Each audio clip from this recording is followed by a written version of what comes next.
Good morning dear students, welcome to the online class. हमने पिछली class में आपका जो चैप्टर है द साउंड ऑफ म्यूज़िक उसे स्टार्ट किया था और उसके फर्स्ट पार्ट में हमने एवलिन ग्लिनी की स्टोरी देखी थी। एवलिन ग्लिनी ने बचपन में अपनी हियरिंग पावर खो दी थी। She lost her hearing power, जिसकी वजह से उन्हें सुनाई देना बिल्कुल बंद हो गया था। शी वॉज प्रोफाउंडली डेफ, ऐसा हमने पढ़ा था। लेकिन इसके बावजूद अगेंस्ट ऑल दीज हार्डशिप्स उसने म्यूज़िक सीखा, और ना सिर्फ म्यूज़िक सीखा, उन्होंने इस म्यूज़िक के अंदर इतनी मेहनत की कि ultimately she von many awards. उसके बाद में अब हम इस चैप्टर को आगे कंटिन्यू करेंगे। लास्ट क्लास में हमने पॉइंट नंबर 6 तक कवर किया था। आज हम देखते हैं पॉइंट नंबर 7। इसमें कहा गया है, आप लोग अपने पास में रखिए, मैं यहाँ पर जो लाइन रीड करता हूँ आप लिखिएगा। मैं लाइन रीड करता जा रहा हूँ ताकि आप लोग भी अपनी बुक में साथ साथ रीड करेंगे। You will get a better grasp of the topic. देखिए पॉइंट नंबर 7 की स्टार्टिंग में कहा गया है, as for music she explains it pours in through every part of my body. Evelyn Glennie अपने इंटरव्यू में ये बात कह रही हैं, it pours in through every part of my body. Interviewer ने अपना सरप्राइज दिखाते हुए उनसे एक क्वेश्चन किया कि if you can not here, अगर आप सुन नहीं सकती तो आप म्यूज़िक प्ले कैसे कर सकती हैं। तो इस बात का जवाब देते हुए एवलिन ग्लिनी ये क्लैरिफाई करती है, वो ये बताती हैं कि वो म्यूज़िक को फील कर सकती हैं, वो सुन नहीं सकती, but she can feel the music. It pours in through every part of my body. उनकी बॉडी के हर पार्ट से उन्हें ऐसा लगता है जैसे म्यूजिक पोर इन हो रहा है। यहाँ पर हमने वर्ड यूज किया है पोर इन। पोर का बेसिकली मतलब होता है उड़ेलना, पोर इन का मतलब होता है अंदर की ओर। ठीक है, तो म्यूजिक उसकी बॉडी में अंदर की ओर एंटर कर रहा है, ऐसा उसे फील होता है। It tingles in the skin, my cheek bones and even my hair, even in my hair. तो उसको ऐसा लगता है कि ये जो म्यूजिक है ये उसकी स्किन पे टिंगल करता है। टिंगल करने का पता है एक प्रकार का सेंसेशन पैदा करना, जैसे इसका यहाँ पर मीनिंग भी लिखा गया है, something which causes slight pricking. Pricking का मतलब होता है जैसे आपकी स्किन पर किसी चीज़ की चुभन महसूस होना। तो म्यूजिक जो है उसकी स्किन पर एक प्रकार का सेंसेशन पैदा करता है, एक प्रकार का चुभन जैसा अनुभव देता है। It tingles in the skin my cheek bones. Cheek bones का बेसिकली मतलब ये वाली जो बोन होती है उसे चीक बोन कहा जाता है, उसको यहाँ तक ये म्यूजिक फील होता है। And even in my hair, उसके बालों में भी उसको म्यूजिक के सेंसेशंस समझ आते हैं। When she plays the xylophone, और जब वो xylophone को प्ले कर रही होती है, she can sense the sound passing up the stick into her finger tips. और xylophone को प्ले करते वक्त, एक्चुअली जब वो xylophone को अपने हाथों से प्ले करती है तो प्ले करते वक्त उसकी फिंगर टिप्स से लेकर उसको ये म्यूज़िक अंदर की ओर आता हुआ फील होता है, महसूस होता है। By leaning against the drums, lean का मतलब होता है झुकना। लीनिंग अगेंस्ट द ड्रम का मतलब है कि जब वो ड्रम्स के ऊपर थोड़ा सा लीन करती है या फिर वो ड्रम्स बजाने के लिए जैसे ही शुरू करती हैं, शी कैन फील द रेजोनेंसेज, उसको रेजोनेंस फील होता है। रेजोनेंस का मतलब होता है एक टाइप की इको की साउंड। इको की साउंड मतलब कि जब कभी साउंड प्ले की जाती है तो साउंड जब किसी ऑब्जेक्ट से टकराकर आपको वापस सुनाई देती है उसे हम इको साउंड कहते हैं। तो रेजोनेंस एक प्रकार की ऐसी सिचुएशन होती है जहां पर आपको कोई ऑब्जेक्ट से टकराकर साउंड महसूस होती है, आप तक वो साउंड वापस पहुंचती है। तो उसने बोला है कि म्यूज़िक से जो रेजोनेंस पैदा होता है, वो जो इकोइंग साउंड की एक जो फील पैदा होती है फ्लोइंग इनटू हर बॉडी, वो उसकी बॉडी के अंदर उसको फील होता है। On A wooden platform she removes her shoes, और जब भी वो म्यूज़िक प्ले करना शुरू करती है उससे पहले जो वुडन प्लेटफॉर्म होता है, जो फ्लोरिंग होती है वुडन की, वहाँ पर वो अपने शूज़ रिमूव कर देती हैं।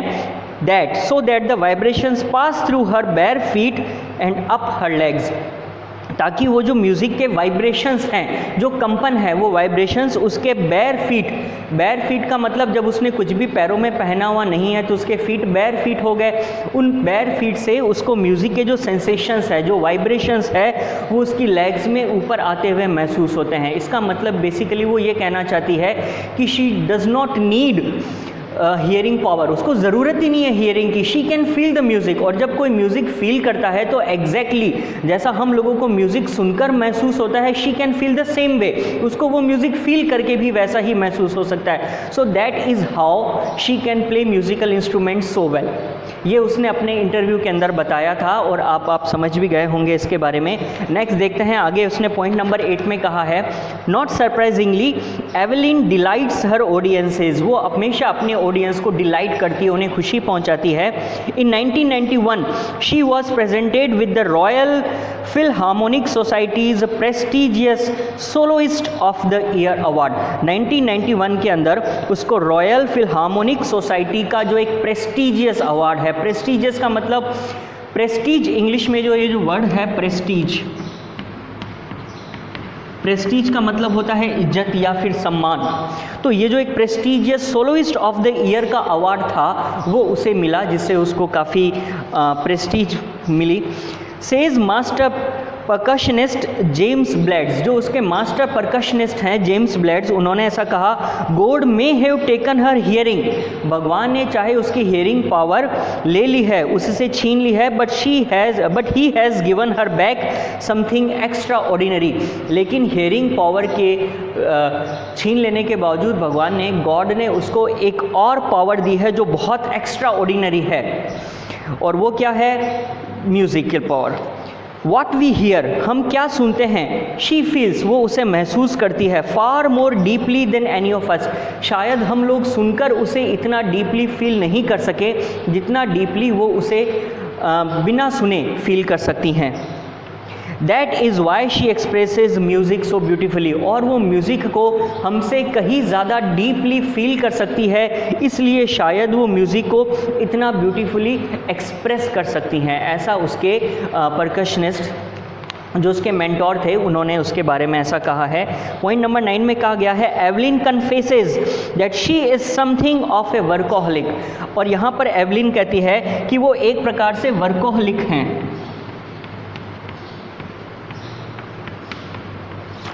देखिए इंग्लिश में एक वर्ड है एल्कोहलिक, एल्कोहलिक का मतलब होता है वो पर्सन जिसे अल्कोहल का एडिक्शन हो, जो अल्कोहल कंज्यूम किए बिना नहीं रह सकता, ठीक है। लेकिन हमने यहाँ पर वर्कोहलिक बोला है, ये कुछ वैसा ही साउंड करता है अल्कोहलिक जैसा, लेकिन यहाँ पर अल्कोहल से एडिक्शन नहीं बल्कि यहाँ पर एडिक्शन वर्क से बताया गया है।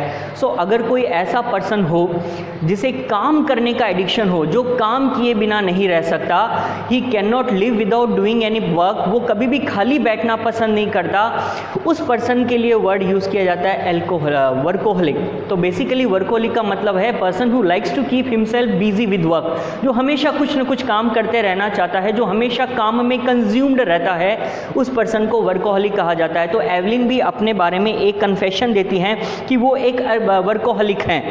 आई have just got to work often harder than classical musicians, classical musicians जितनी मेहनत करते हैं उससे कहीं ज़्यादा मेहनत वो करती हैं, but the rewards are enormous, लेकिन उसके लिए जो रिवार्ड्स उसे मिलते हैं, उससे जो अचीवमेंट उसे मिलती है वो एनॉर्मस है, वो बहुत बड़ी है। Apart from the regular concerts, Evelyn also gives free concerts in prisons and hospitals.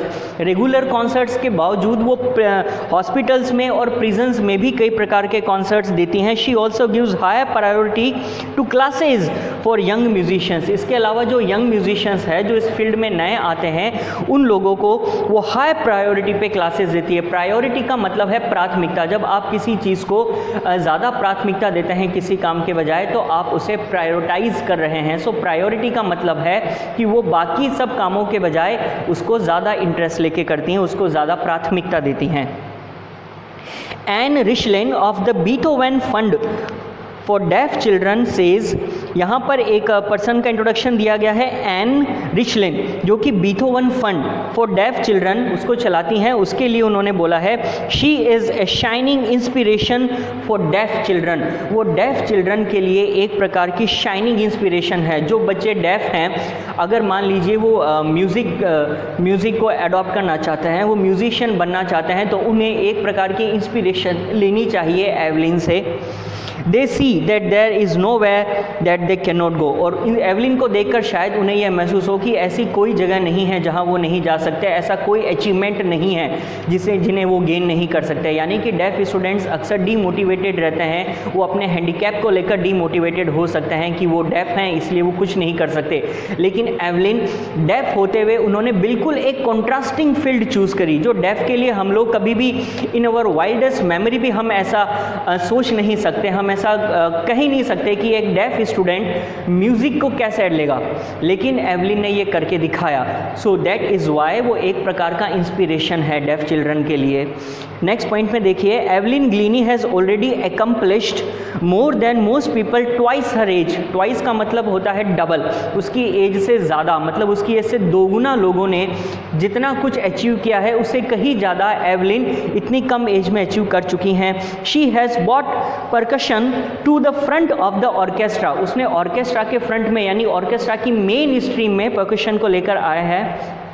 And demonstrated that it can be very moving, और ये बहुत ही मूविंग हो सकता है, बहुत ही इम्प्रेस कर देने वाला हो सकता है, उसने ऐसा डेमोन्स्ट्रेट किया। She has given inspiration to those who are handicapped. जो लोग हैंडीकैप्ड होते हैं उनके लिए वो एक प्रकार की इंस्पिरेशन है। People who look to her, look to her का मतलब जो लोग उसकी ओर देखते हैं, यानी कि जो लोग उससे इंस्पिरेशन लेना चाहते हैं, जो उससे इंस्पिरेशन गेन करना चाहते हैं, उनके लिए उसने बोला है if she can do it I can. और अगर एवलिन ये कर सकती है तो वो भी कर सकते हैं। तो वो एक प्रकार की काफ़ी बड़ा इन्फ्लुएंस रहा है दूसरे लोगों के ऊपर। And not the least she has given enormous pleasure to millions.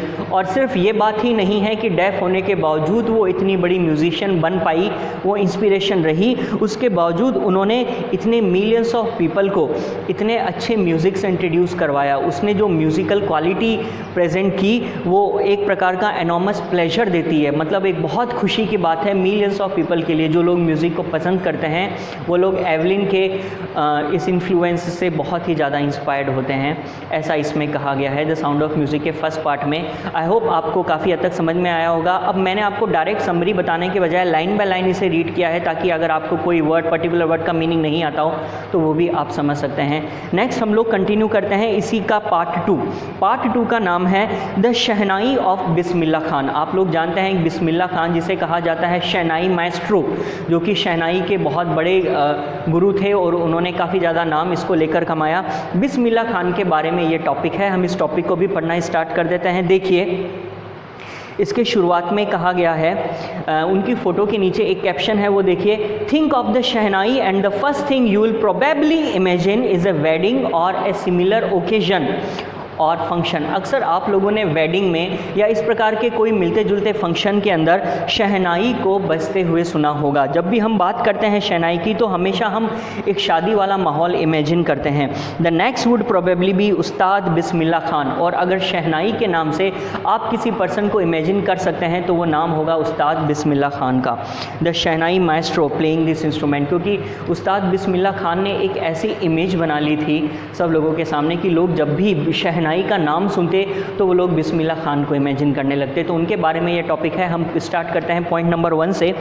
Emperor Aurangzeb banned the playing of a musical instrument called pungi. यहाँ पर बताया गया है कि जो एम्परर औरंगजेब है उन्होंने बैन कर दिया था। बैन का करने का मतलब होता है किसी चीज़ के ऊपर रोक लगा देना। तो उन्होंने औरंगजेब ने बैन कर दिया था playing of a musical instrument जिसका नाम हुआ करता था pungi in the royal residence for it had a shrill unpleasant sound. और उन्होंने ऐसा क्यों किया था, उन्होंने पुंगी को बैन इसलिए कर दिया था क्योंकि औरंगजेब के हिसाब से जो पुंगी की साउंड होती थी वो एक बहुत ही श्रिल का मतलब होता है तीखी, कानों को भेद देने वाली, इस प्रकार की एक श्रिल और अनप्लीजेंट यानी कि जो सुहावनी नहीं है, जो अच्छी नहीं लगे कानों को, इस प्रकार की श्रिल और अनप्लीजेंट साउंड होने की वजह से उन्होंने पुंगी को बैन कर दिया था। Pungi became the generic name for reeded noise makers. ये एक प्रकार का जेनेरिक नेम बन गया था। जेनेरिक का मतलब है एक प्रकार का कॉमन नेम बन गया था जो उन सबको डिस्क्राइब करने लगा था। किनको? Readed noise makers. रीडेड का मतलब होता है बेसिकली, देखिए रीडेड का मतलब उन्होंने यहाँ पर साइड में दिया है wind instruments which have reads like the flute, the clarinet etcetera. अगर ऐसा कोई भी इंस्ट्रूमेंट है जिसके अंदर होल्स हैं, जैसे कि फ्लूट यानी कि बांसुरी में होते हैं, तो फ्लूट को एक रीडेड इंस्ट्रूमेंट कहा जाता है। अगर कोई भी ऐसा इंस्ट्रूमेंट है जो लॉन्ग स्टिक से बना है और उसमें होल्स हैं और उन होल्स में से एयर पास होने की वजह से वो साउंड प्रोड्यूस करता है, तो उसके लिए यहाँ पर रीडेड इंस्ट्रूमेंट नाम दिया गया है। Few had thought that it would one day be revived, और बहुत कम लोग ये जान पाए थे कि पुंगी को कभी भी रिवाइव भी किया जा सकता है। रिवाइव करने का मतलब होता है to breathe in a new life, किसी चीज़ के अंदर एक नई जान भर देना, किसी चीज़ के अंदर एक नई जोश उमंग लेके आ जाना, उसको पुनर्जीवित करना, उसे रिवाइव करना कहते हैं। बहुत कम लोग ये समझ पाए थे कि क्या वापस कभी पुंगी को रिवाइव किया जा सकेगा। A barber of a family of professional musicians who had access to the royal palace decided to improve the tonal quality of the pungi। और वहाँ के रॉयल रेजिडेंस के अंदर जो प्रोफेशनल म्यूजिशियंस होते थे, जो वहाँ के रूलर के लिए प्ले किया करते थे, जो उनकी पैट्रोनेज में प्ले किया करते थे, उस फैमिली का एक बार्बर था। बार्बर का मतलब नाई। तो उस प्रोफेशनल म्यूजिशियंस की फैमिली का, उन प्रोफेशनल म्यूजिशियंस में से कोई नहीं बल्कि उनकी फैमिली का जो बार्बर था, उसने एक दिन ये डिसाइड किया कि वो पुंगी की टोनल क्वालिटी को इम्प्रूव करेगा। टोनल क्वालिटी को मतलब पुंगी जैसा साउंड करती है वो उसे इम्प्रूव करेगा, क्योंकि उसकी साउंड ही तो प्रॉब्लम थी। उसकी साउंड इतनी श्रिल थी कि उसकी वजह से ही उसे बैन किया गया था। तो अगर उसकी टोनल क्वालिटी को इम्प्रूव किया जाए so he could make it a better thing. तो इसने नेक्स्ट लिखा है he chose a pipe with a natural hollow stem that was longer and broader than the pungi. उसने पुंगी के बजाय एक लॉन्गर और एक ब्रॉडर पाइप को चूज़ किया जो एक प्रकार की नेचुरल होलो का मतलब होता है जो अंदर से खाली हो, उस प्रकार की एक स्टेम को उसने चूज़ किया। And made 7 holes on the body of the pipe, और उसने उस पाइप की बॉडी के ऊपर 7 होल्स किए।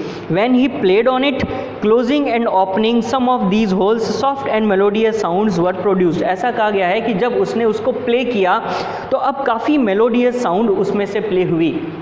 यहाँ पर बेसिकली ये बताया गया है कि ये जो बार्बर था, ये जो बार्बर प्रोफेशनल म्यूजिशियंस की फैमिली का जो बार्बर था, उसने क्या किया कि उसने उसी को थोड़ा सा रिवाइव किया।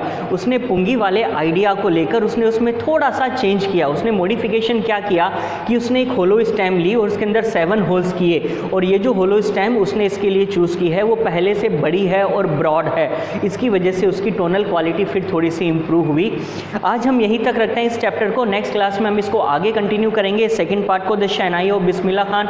अभी तक मैंने आपको जो कुछ भी बताया है आप इसे एक बार फिर से रिवाइज करके देखिए। अगर आपको कोई प्रॉब्लम हो तो आप मुझसे डायरेक्टली अप्रोच करके पूछ सकते हैं। आज चैप्टर यहीं तक रखते हैं। Thank you so much.